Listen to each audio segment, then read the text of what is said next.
Apakah saat gagal bayar di pinjol legal dengan jumlah hutang Rp200.000 akan disebar data?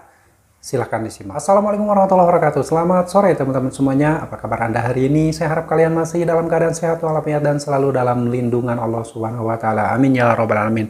Apakah gagal bayar di pinjol legal dengan jumlah utang Rp200.000 akan disebar data? Ini banyak sekali ditanyakan oleh orang-orang yang saat ini sedang kesulitan membayar utang di pinjol tersebut. Dan buat teman-teman yang ingin tahu jawabannya, kalian boleh simak video ini sampai selesai. Mudah-mudahan yang saya sampaikan ini bisa bermanfaat buat teman-teman semuanya. Dan ini berdasarkan fakta, berdasarkan real pengalaman saya ketika mempunyai utang di pinjaman online. Apakah terjadi sebar data atau tidak di pinjol legal ataupun ilegal. Ini mungkin jadi salah satu sumber ketakutan nasabah-nasabah yang mempunyai utang di pinjaman online tersebut. Dan jika video yang saya sampaikan ini menurut kalian bermanfaat, kalian boleh share ke kawan-kawan kalian ataupun di-share dimanapun yang menurut kalian itu bisa menjadi tepat sasaran dan bisa mengedukasi orang-orang yang saat ini sedang panik ketika mempunyai permasalahan utang di pinjaman online. Karena salah satu permasalahan terbesar di nasabah-nasabah yang mempunyai utang di pinjol itu adalah takut disebar data dan takut didatangi DC lapangan, sehingga timbullah pertanyaan-pertanyaan, apakah gagal bayar di pinjol A akan disebar data, apakah gagal bayar di pinjol B akan didatangi DC lapangan. Itu setiap hari, setiap saya membuat video, setiap saya mempublikasikan video, pertanyaan tersebut masih muncul.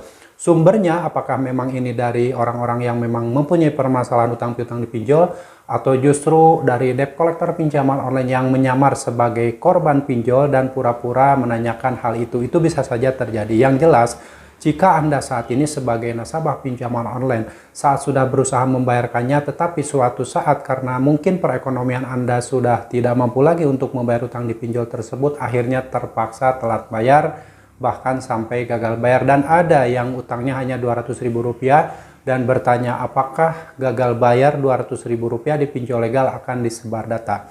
Seharusnya teman-teman, pinjol legal ini kan sudah berizin, sudah terdaftar di Otoritas Jasa Keuangan. Jika semua pinjol legal mentaati semua aturan-aturan yang sudah ditetapkan oleh Otoritas Jasa Keuangan, seharusnya nasabah-nasabah yang gagal bayar di pinjol legal itu tidak boleh disebar data. Dalam arti sebar data itu kan yang namanya utang piutang adalah ranahnya privasi. Kalau misalkan ada pinjol legal yang menghubungi kantor, lalu diceritakan utang Anda ke orang-orang yang di kantornya, lalu menghubungi kontak-kontak yang ada di HP dan diceritakan bahwa Anda itu punya utang, itu namanya sebar data. Jika hal itu terjadi, Anda tidak usah lagi membayarkan utang tersebut, karena sebenarnya hal itu sudah melanggar aturan penagihan dari Otoritas Jasa Keuangan. Oke ya teman-teman. Dan walaupun aturan OJK seketat apapun, banyak pinjol legal yang tidak mentaatinya, seperti yang selalu meneror, mengancam, menyebarkan data ke kantor-kantor kita. Itu bisa saja terjadi ya, karena yang namanya pinjol itu kan tidak mau rugi. Mereka pasti mencari keuntungan sebesar-besarnya dari nasabahnya. Mereka pasti melakukan apapun agar nasabahnya melakukan pembayaran. Itulah yang terjadi ketika kita berutang di pinjaman online. Dan yang harus kalian sadari, ketika berutang di pinjol itu sebenarnya saat kalian terjebak kali lubang tutup lubang, uang yang Anda pinjam itu bukanlah uang dari pinjol. Pinjol hanya memberikan satu kali pinjaman di awal saja. Contoh misalkan si pinjol meminjamkan uang Rp1.000.000. Dalam waktu 15 hari Anda harus mengembalikan Rp1.300.000. Tetapi uang yang dicairkan ke rekening Anda itu hanya Rp700.000 atau Rp600.000. Sehingga dari satu kali transaksi di awal saja, pinjol sudah mendapatkan keuntungan Rp650.000. Itu di awal. Lalu keduanya Anda melakukan peminjaman lagi. Misalkan limitnya naik jadi Rp1.300.000. Otomatis saat pencairan dipotong lagi. Yang Anda terima hanya Rp900.000.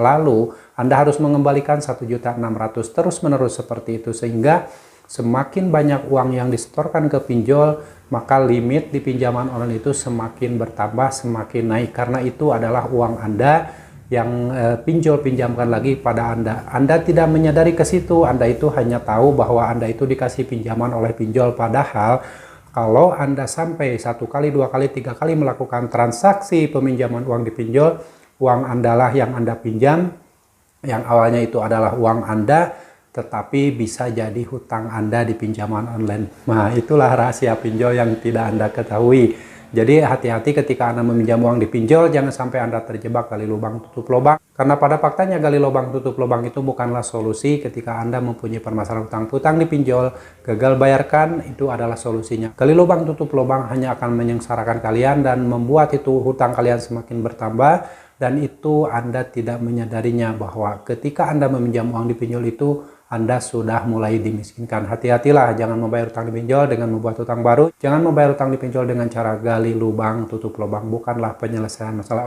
Oke teman-teman, kembali ke masalah sebar data. Sebar data bisa saja terjadi ketika kita berutang di pinjol legal ataupun di pinjol ilegal apalagi.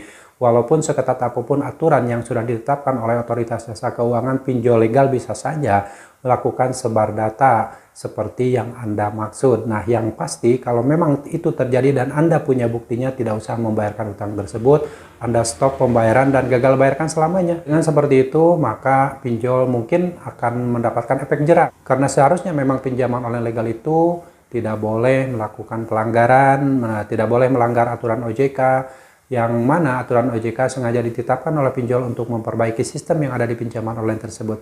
Oke ya teman-teman, semoga sharing ini bermanfaat, dan kalian yang saat ini mungkin sedang ketakutan, takut disebar data, takut didatangi DC lapangan. Sebar data bisa saja terjadi ketika Anda berutang dimanapun, mau dipinjol atau dimanapun, karena faktanya memang yang terjadi di lapangan seperti itu. Cuman ya namanya pinjol juga kan pasti mereka sudah punya semacam safety juga. Ketika ditemukan adanya pelanggaran, mereka berusaha sekuat tenaga berupaya untuk agar tidak bisa dibuktikan hal-hal tersebut. Mereka mengelak dengan cara apapun bahwa itu tidak dilakukan oleh pihaknya. Itu bisa saja terjadi. Makanya gak usah takut jika kalian memang tidak bisa lagi membayar utang di pinjol. Jangan mikirin sebar data, jangan mikirin didatangi DC lapangan, karena itu hanya untuk menakut-nakuti saja. Dan ingat kawan, sebar data bisa saja terjadi dilakukan oleh nasabah itu sendiri. Seperti dia misalkan gabung di grup komunitas yang mana menampilkan identitas yang asli, dan disitu kan pasti mereka curhat, bercerita saya gagal bayar di pinjol A, saya gagal bayar di pinjol, itu kan namanya sebar data juga. Dengan Anda gabung di grup-grup komunitas yang saling curhat tentang gagal bayar di pinjol, itu adalah sebar data secara mandiri. Lebih baik kalian kalau memang gagal bayar, ya sudah gagal bayar, tidak usah pusing-pusing. Nah, buat teman-teman yang saat ini sedang mengalami kepanikan, mempunyai utang di pinjol dan tidak mampu lagi membayar utang tersebut, kalian tetap tenang saja. Dan jika sudah tidak kuat mental diteror oleh DC pinjaman online, Anda tinggal ganti kartu, ganti WhatsApp, ganti email. Dengan seperti itu Anda akan terlepas dari teror-teror yang dilakukan oleh debt collector pinjaman online tersebut. Oke ya, yang pasti kalian harus betul-betul memfokuskan diri untuk lebih memfokuskan memperbaiki hidup Anda, menata hidup Anda, menata keuangan Anda. Tidak perlu lagi memikirkan tentang pinjaman online. Selamatkan dulu diri Anda, dan jika memang Anda sudah tidak kuat dengan segala ujian yang ada di dunia ini, Anda segera kembali ke jalan Allah. Insya Allah, Allah akan memberikan jalan keluar pada Anda dan solusi dari segala macam permasalahan yang sedang Anda hadapi saat ini. Oke ya, semoga sharing ini bermanfaat dan kalian harus tetap semangat.